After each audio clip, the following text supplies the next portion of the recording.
Hi, and welcome to this installment of Frank and Mary here in Westboro. If you have not seen this show before, my name is Art Bergeron. My day job is as an elder law attorney at Myrick O'Connell, also here in Westboro. There are a boatload of us. There are 70 of us. Everybody gets to do what they, therefore everybody gets to do what they like, and I like elder law. But this is not about elder law. This is about my friends Frank and Mary. If you've seen one of my presentations on cable, on the Westboro cable or in the area, you know that Frank and Mary's goal in life is to live in their house until they die and be buried in the backyard. And so if you can identify with that, then the point of this show is to help you know the people you need to know, the programs you need to know about, and the issues you need to know about if you want to do just that. So our guests here are directly relevant to all of those of you who have a house and want to stay in it, among other things, because we're going to talk about the budget. We have two great guests. Both of them we've seen before. Kristi Williams has been on several times. She has great ratings, and so we keep bringing her back. And she's your town manager. And Jon Steinberg are you the principal assessor at the Chief Assessor. Chief Assessor in the town of Westboro. So they're both going to be talking to you, kind of tag teaming. And I know Kristi has a PowerPoint for you. So, well, first of all, welcome back. And of course, we all know the issue is my good friend Shelby Marshall has got some personal things that she's dealing with up in Maine, and therefore asked me to do this. And one of the wonderfulnesses of having co-hosts is that if one co-host has a problem, the other one can kind of take care of things. So I am here to kind of take care of things. And Kristi and Jon, you know, Shelby did email me the link to the kind of general budget statement and stuff. But I'm really anticipating that you're kind of like taking it from here. I know this is in many ways, it's been a hard couple of years, and Kristi has certainly talked about that a lot, and about kind of some successes during these past couple of years dealing with all of this. So Kristi, take it away. If you want to talk about kind of the main programs Sure. that are in the budget, however you want to do this. Okay. Okay. Thanks. So Jon and I are going to talk about the fiscal 23 budget, which will start on July 1st of 2022. This budget is sort of at the beginning stages. It just was completed in December. And so now we'll have lots of meetings about it. The budget hearing in front of the select board is on Tuesday night, this upcoming Tuesday, the 25th. And then we'll have a budget summit on the 27th where we'll hear from some of the large departments. So the discussions are ongoing, and there's some things that we don't know, which we'll point out in our presentation, but we really want to be as transparent as we can in terms of making sure that everyone knows what we're anticipating for fiscal 23. And that is, as Arthur mentioned, a significant tax increase. And so there's two things sort of pushing that. So I'm going to share my slide and explain that. And thank you very much for doing this to the both of you, because I think this is really, as Shelby and I often say, this is kind of the point of this show, is to be really helping people, especially seniors, or many of whom watch this show, kind of know in advance kind of what's coming, so they'll know if they want to participate in any of this stuff, right? So thank you. Yeah. So here is a slide that I've shown you all before. But you'll see that there's a significant line in the estimated fiscal 2023 budget. So at this point, based on the budgets and other driving factors, which we'll talk more about, we're anticipating a budget increase for the the tax bill increase for the average single family at $1,237, which when you look back 10 years, that's very significant for Westboro. So what's contributing to the increase is the first question. And so there's really two things. I think a lot of times we talk about the budget and how that contributes to the increase, but property values also contribute to the increase. And, recently you're probably hearing, in the news or out in the community that the real estate market is very hot and that people's houses are going for well above asking. And so that is a big driver of this anticipated budget increase that we haven't recognized as being as significant in the past. So we'll talk about how that, or Jon will talk about how that figures into that high number. So this this here shows, oh, actually, this is one of John's slides. So I'm going to let John jump in here. Yeah, so one of the things about the values, and I always say to people, I don't, I just do the values. I don't really do the taxes, but tracking the values has an impact. And when you have a significant jump, so this past upcoming year, I'm forecasting that the average single family is going to jump from $558,000 to $629,000, almost 13%. And that's a big jump. I mean, the good news is that the value of your home has gone up. The unfortunate thing is that does impact the percent increase in your taxes when that is outpacing other value increases. So here you can see the relationship between where the average value goes and following how much the tax increase is. And you can see in the year that there's a big increase, and the red line follows the average tax bill, and that jumps as well. And that what's significant here is in Westboro, we've talked a lot over time about how much non-residential value we have, which is commercial property, industrial property, and business personal property, which is assets and equipment. And we've always been above 30%. We've been in the top 6 in the state in ratios of non-residential value to residential value of a substantial community. We're at $4.5 billion in this town, but 30% of that is not residential. And currently, unfortunately, the commercial values have been much more stable than the residential values, which are going up. I mean, you drive by these office buildings, you see vacant parking lots, right? Everyone's working from home. And so the shift has changed in where the investment is. Now, we are fortunate that we have some growth coming, but there is a shift. And the other side of it is when I'm asked to project these values now, I'm looking a year in the future. So I haven't done all my analysis, but I have the information for residential sales, right? We all know what sales are going on. I can analyze those. The commercial industrial properties, I get their information over the course of the year. So I haven't received any of their data yet to do my analysis. So maybe when I get that data, I'll find they're going up more. But until midsummer, I don't have all of the returns that they're required to give me about rents and expenses and occupancy. And so it's really a forecast, and I have to be conservative in my forecasting. I can't, if I estimate that they're going up and I'm wrong, it's a big hit later in the year. In October, people, say, what were you thinking? And unfortunately, little differences make a difference.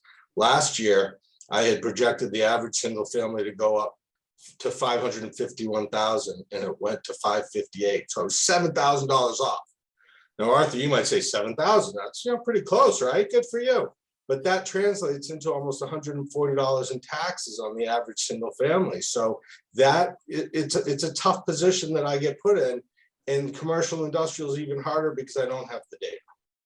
John, I think that point is well taken. That folks, your immediate reaction when you hear that, you say, well, I know that my assessment's going up, but hey, everybody's assessment is going up. So why is my tax? Why is my taxes going up? But the issue is that everybody's assessment isn't going up because of the commercial. And everybody is aware of that. People are working from home. It's a huge, it's hitting everybody. Yeah. So this. Sorry, and then the next slide. Sorry, go ahead, John. Right, I was going to say the next slide tries to demonstrate this. I know it's a lot of numbers, but on the left-hand side of this slide is the hypothetical. We have 10 properties, 7 houses and 3 office buildings. And right now in this hypothetical world, they're all worth the same amount. And we need to raise $100,000 so they all have a $10,000 tax bill. And just like in Westboro, it's a 70-30 split, 70% residential, 30% commercial. Now, for fiscal 23, on the right-hand side, you see all the house values went up 100,000. So now the house values are worth 600,000, but the commercial properties stayed the same, right? And we still need to raise the same 100,000, but you can see there's been a shift in who's paying that now because the residential property value has gone up. And that is exactly what we're seeing for fiscal 23 is a shift in who's carrying that portion of the taxes.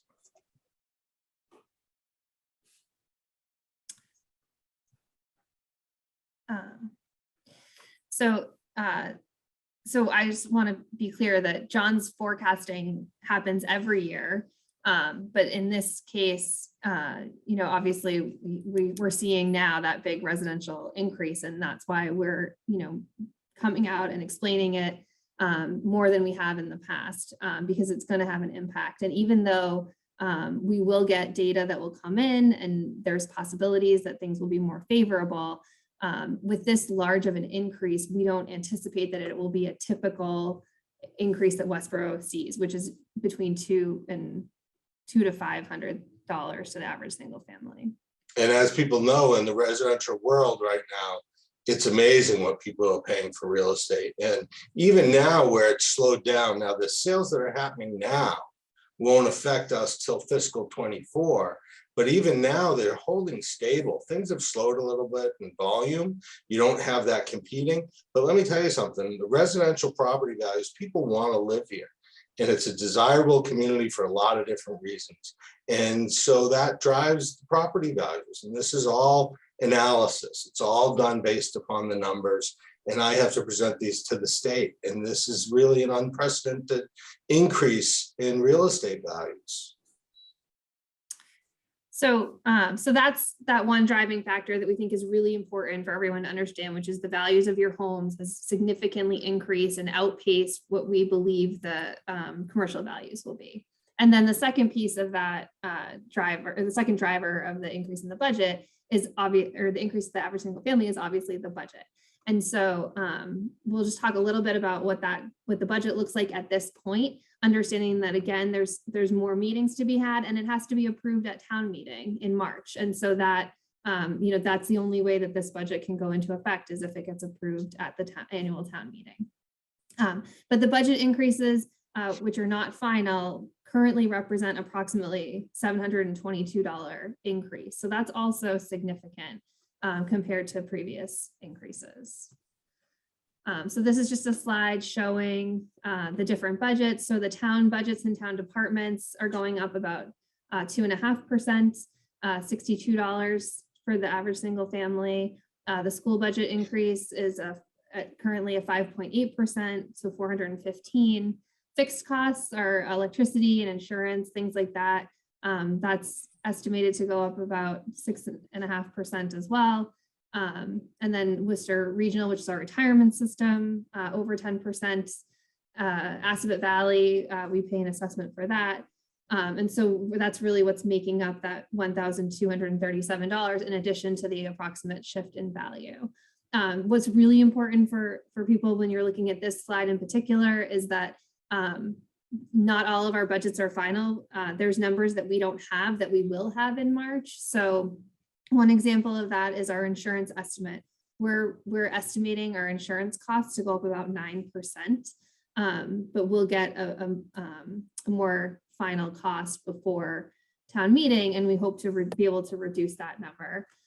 We're also still waiting, hoping this week to find out what the governor's numbers will be, which will tell us what our local aid numbers will be, and then that will have an impact on these numbers.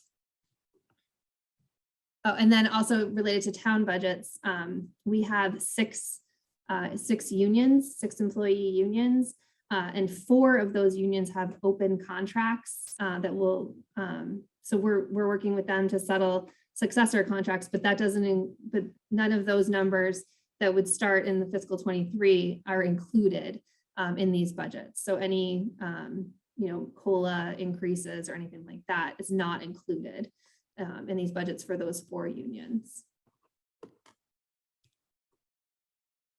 So I mentioned some of the budget unknowns. So the state aid, John talked about the commercial, industrial, and personal property values, which we'll get over time. Again, that's the same cycle as every year, but we don't typically see this big increase in residential values. And then those collective bargaining agreements, our property and liability insurance, and then our health insurance.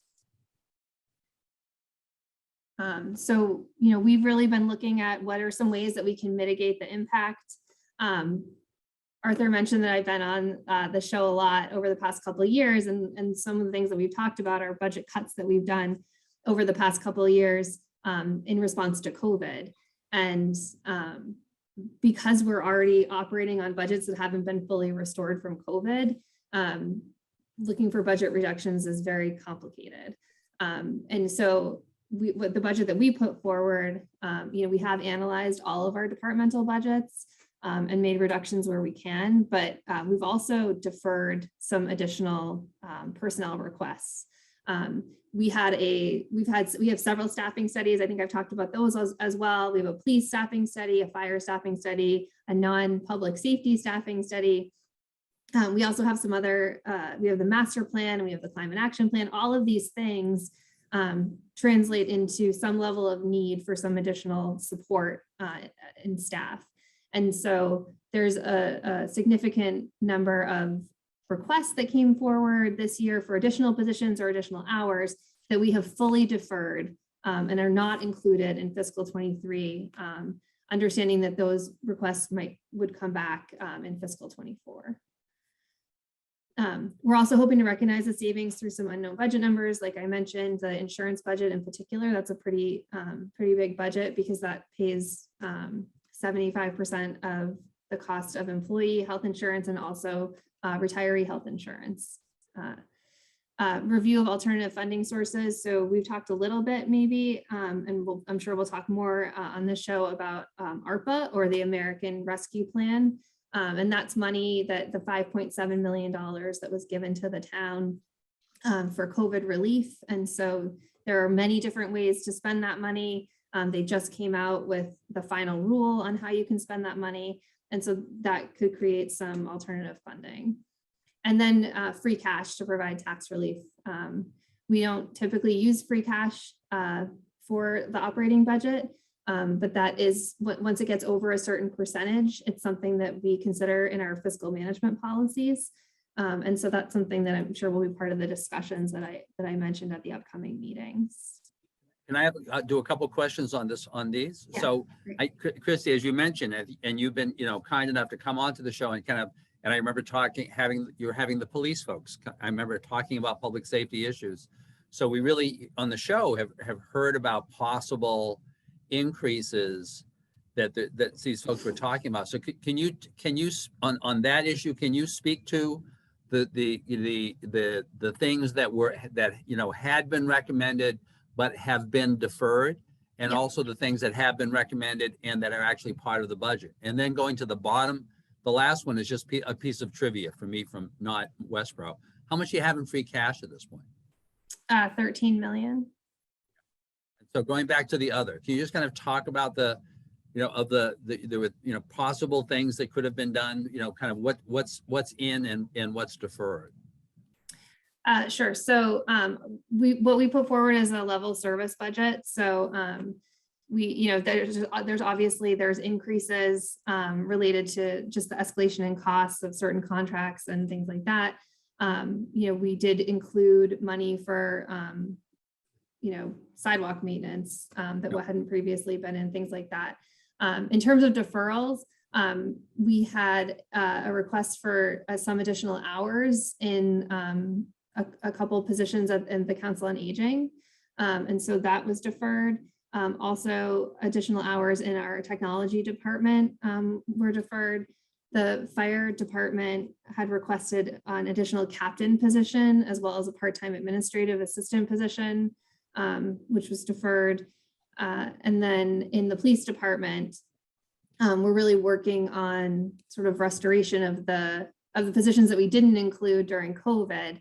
And so there's a request for 3 additional positions, which would be partially funded by the budget, and then partially has been presented to be partially funded by ARPA, but those have been also deferred. Those have been deferred, and yes. That's great. Okay. Yeah. Okay. Yeah. So you are really strongly looking at basically level funding this year because of this potential hit. Right. And the one additional position too in the community development department was going to be a community development assistant who is going to be responsible for zoning administration, but also implementation of the climate action plan through sustainability work. And so that's important for people to understand that while existing staff have tried to move that forward, we were going to have someone dedicated, and now that's been deferred. Thank you. John. So Arthur, I think I've been on the show before talking about this. So what can we do and what can people do to sort of reach out, and what programs are available under current exemptions? So we thought we'd just mention this in the wrap up of, okay, what do you do now with this big? And so to emphasize, these are processed through my office. If people are interested on our website, they can find more information. But there are existing opportunities for exemptions for disabled veterans, for seniors. There are residency requirements for these in terms of ownership of the house, but for people over 65, if they qualify with income and assets, there's an exemption that goes up to $2,000. It starts at $1,000. For those that don't meet the income requirements, there's one that are assets only. There's a hardship, which is dependent upon the situation, and we get people who are really. It's not just about not being able to afford your taxes, because unfortunately, sadly, there's lots of people in those situations, but there are often extraneous circumstances that create a real hardship, health, disability, things like that. And then there's a great program in this town of the deferral. I think we've talked about that before, where this town is unique in that there's no interest. So if you're over 65 and you meet the requirements, you can defer and put off and pay 100% of your taxes later when you sell your house or you pass. And it's really a great program. And again, it's 0%. A lot of people don't go for it because the town does put a lien on their property, so the town is insured to get their money back. But I always say the lien, a mortgage is a type of a lien. And so that word shouldn't be as scary as it scares some people off, because it's a great program it's like a no interest loan against the house. And then there's the Senior Disabled Taxation Fund. And this is funded by donations. So if there are people out there watching this that want to help other people, they can donate extra money along with their taxes and indicate that this is set aside for the Senior Disabled Taxation Aid Fund. And it's a good program that's really, we have some recent volunteers, so hopefully that'll get ramped up and we can get some applicants in there for people who really need the help. There's also the Senior Veteran Work-Off Program. For seniors, it's over 65. Veterans, there's no age requirement, so any veteran can do this program. And you work 120 up to 125 hours at minimum wage, which now is $14.25. Next year it'll be $15, so this will go up, and you can get $1,781 credited towards your taxes. And it's a great program. It gets people out of their house. Some do greeters in town hall. There's people in the schools. There's all sorts of opportunity, and we really try to be COVID sensitive given the situation. And then I always like to throw in that there's a state income circuit breaker credit, which is not run by us. You can find that information on the state's website, or if you have an accountant that does your taxes, make sure people ask about the income tax credit. And even if you don't file taxes, you can get this credit. The state will actually cut you a check if you qualify, but you do need to file a return for that. I think that's a great summary, John. So in other words, if people were kind of seniors helping seniors, if seniors were wanting to help other seniors who may have tax problems, an interesting way to do it then would be to actually contribute to that, the Disabled Taxation Aid Fund. Yeah, and it doesn't need to be seniors. It can be companies, it can be, right. Any taxpayer can donate towards that. I think anyone could, you don't even have to be a taxpayer. But that's a great idea. People of any age, any taxpayers watching this can donate to that fund to help other people. And it's a great opportunity that I think goes, people don't know about it. We do put something in, there's something on the back of your tax bill. We put a flyer in there, I think last year, to try to help raise money, but it's a great opportunity that people can help other people. And the tax credit thing is a big deal too. I think the statistic that I saw was that something like 50% of actually eligible people actually apply for this credit. Yeah. And it's unbelievable because people assume, oh, I'm not making any money, so I don't have to file a tax return. They just put it out of their minds. And then they'll realize is if you do file the return, even you not only won't you not owe taxes, but you get a check. And renters can do it too. You don't even have to own renters the can house. do it. Yes, yeah. It's a big deal. So I really appreciate your kind of emphasizing that. Thank you. So that's our whole presentation. I think Shelby had also had a discussion with John about coming on at a future time to really dig in a little bit more on these exemptions and the possibilities of the exemptions. But again, I would encourage folks, the budget is on our website. If people would prefer to look at it in hard copy, we have those in the town hall that we can share. And definitely please watch the meeting. If not, attend. The public hearing is a hybrid meeting, so you can attend in person on Tuesday night, or you can watch on Westboro TV.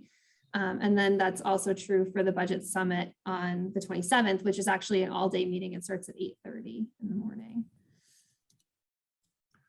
And of course, at this point, you don't have you obviously don't have the time for when the actual town meeting is going to be. That's going to be a long ways off, right? Actually, we do. So it'll be March 19th. Oh, it's coming right up. Yep. It'll be March 19th. And now we're going to be starting at 9 a.m. And this is actually going to be, and that's obviously going to be indoors and all of that jazz. And who knows what's going to be happening with COVID, right? Right. And so I really, on behalf of my colleague, Shelby Marshall, but for me too, I really appreciate, both of you are kind of taking the time to really give folks a sense of all of this. I think many people will see these numbers, and obviously be concerned because they are big numbers, but really for people to appreciate that as the way that you structured the presentation, to see that less than half of this potential hit is coming even from the budget, and the reason is because it's a level funded budget. You really control for all of those things, right? But to also, understand that there may be some things coming up, but you folks are really concerned about making sure, even though they're really important things. I remember the police chief talking about the importance of the staffing person in order to deal with the whole body cam issue and all of that, you're sensitive that these are important issues, but on the other hand, everybody, it's like the old Ronald Reagan thing with the Polish plumber. The question is, is this such an important thing that this hypothetical Polish plumber that he would always talk about, that lived like in Cleveland, Ohio, that it's so important that it's worth raising his taxes, and it could be right now that the taxes are just, it's given this kind of increase that you need to be sensitive. So John, thank you very much for coming on. Kristi, thank you very much for coming on. Folks, I think, once again, these folks really want to hear from you. They want you to know what's going on. This is a really transparent government. So the question is, if you've got questions, you want to talk to them about it. Kristi, or could we make sure that also there's a screen someplace, so for people who want to email you or call with further questions, that they can just give you a call, that would be great. So folks, the point of this is, though, nothing is set in stone at this point. So this is a good time to be participating. That's the point of this show, is to give you the knowledge and the ability to be able to participate. So thank you very much for watching, and we'll look forward to seeing you on the next installment of Frank and Mary here in Westboro. Thank you very much.